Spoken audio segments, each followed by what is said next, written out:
नमस्कार दोस्तों। स्वागत है आपका इस आध्यात्मिक चैनल पर।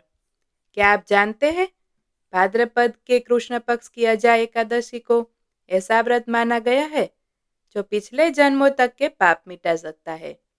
आज हम आपको बताने वाले हैं इस पावन एकादशी की कथा, महत्व और वो खास बातें जिन्हें जानकर आप सभी सोचेंगे, काश ये व्रत मैंने पहले ही कर लिया होता।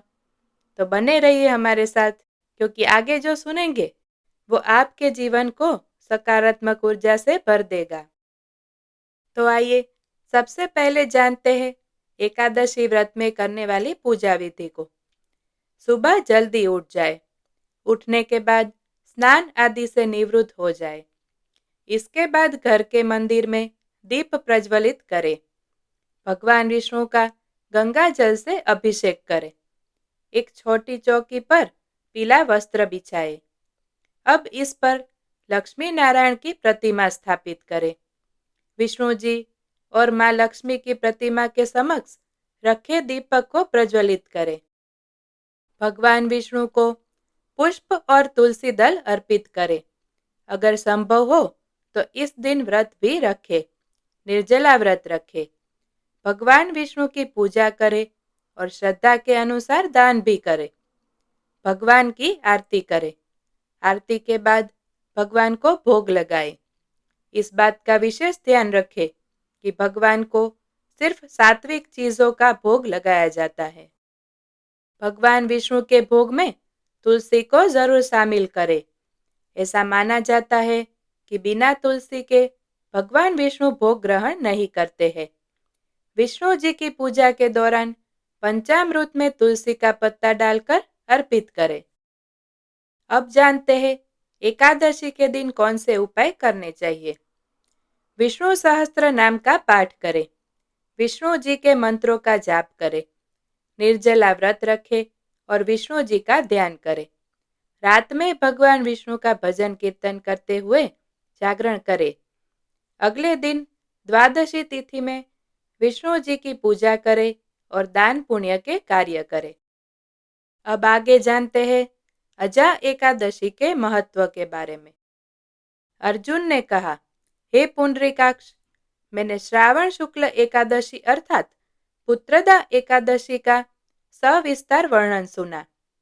अब आप कृपा करके मुझे भाद्रपद माह के कृष्ण पक्ष की एकादशी के विषय में भी बतलाइए। इस एकादशी का क्या नाम है तथा इसके व्रत का क्या विधान है। इसका व्रत करने से किस फल की प्राप्ति होती है। श्री कृष्ण ने कहा, हे कुंती पुत्र, भाद्रपद माह के कृष्ण पक्ष की एकादशी को अजा एकादशी कहते हैं। इसका व्रत करने से सभी पाप नष्ट हो जाते हैं। इस लोक और परलोक में मदद करने वाली इस एकादशी व्रत के समान संसार में दूसरा कोई व्रत नहीं है। अब ध्यान पूर्वक इस एकादशी का महात्म्य श्रवण करो। पौराणिक काल में भगवान श्री राम के वंश में अयोध्या नगरी में एक चक्रवर्ती राजा हरिश्चंद्र नाम के एक राजा हुए थे। राजा अपनी सत्यनिष्ठा और ईमानदारी के लिए प्रसिद्ध थे। एक बार देवताओं ने इनकी परीक्षा लेने की योजना बनाई। राजा ने स्वप्न में देखा कि ऋषि विश्वामित्र को उन्होंने अपना राजपाट दान कर दिया है। सुबह विश्वामित्र वास्तव में उनके द्वार पर आकर कहने लगे, तुमने स्वप्न में मुझे अपना राज्य दान कर दिया। राजा ने सत्यनिष्ठ व्रत का पालन करते हुए संपूर्ण राज्य विश्वामित्र को सौंप दिया। दान के लिए दक्षिणा चुकाने हेतु राजा हरिश्चंद्र को पूर्व जन्म के कर्मफल के कारण पत्नी, बेटा एवं खुद को बेचना पड़ा। हरिश्चंद्र को एक स्मशान सेवक ने खरीद लिया, जो स्मशान भूमि में लोगों के दाह संस्कार का कार्य करवाता था। वह स्वयं एक चांडाल का दास बन गया। उसने उस चांडाल के यहाँ कफन लेने का काम किया, किंतु उसने इस आपत्ति के काम में भी सत्य का साथ नहीं छोड़ा। जब इसी प्रकार उसे कई वर्ष बीत गए तो उसे अपने इस नीच कर्म पर बड़ा दुख हुआ और वह इससे मुक्त होने का उपाय खोजने लगा।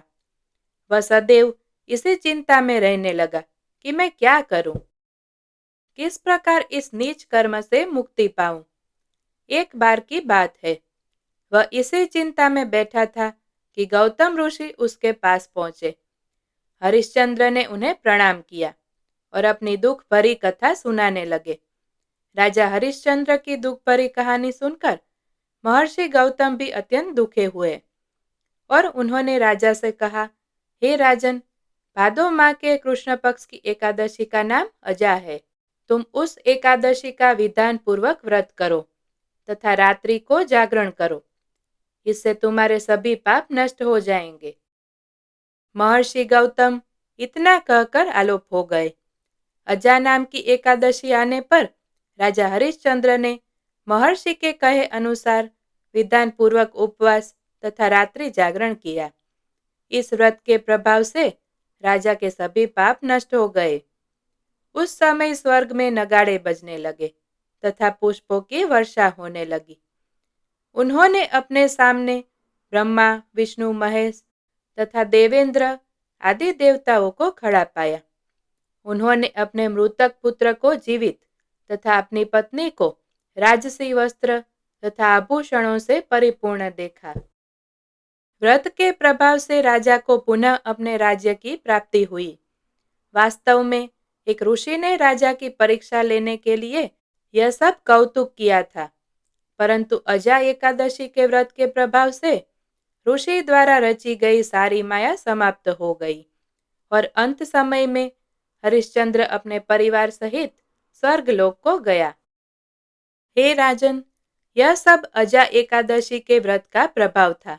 जो मनुष्य इस उपवास को विधान पूर्वक करते हैं तथा रात्रि जागरण करते हैं, उनके सभी पाप नष्ट हो जाते हैं और अंत में वे स्वर्ग को प्राप्त करते हैं। इस एकादशी व्रत की कथा के श्रवण मात्र से ही अश्वमेघ यज्ञ के फल की प्राप्ति हो जाती है। तो दोस्तों, आशा रखती हूँ कि आपको ये वीडियो ज़रूर पसंद आया होगा। तो वीडियो को लाइक, शेयर और चैनल को सब्सक्राइब ज़रूर से करें।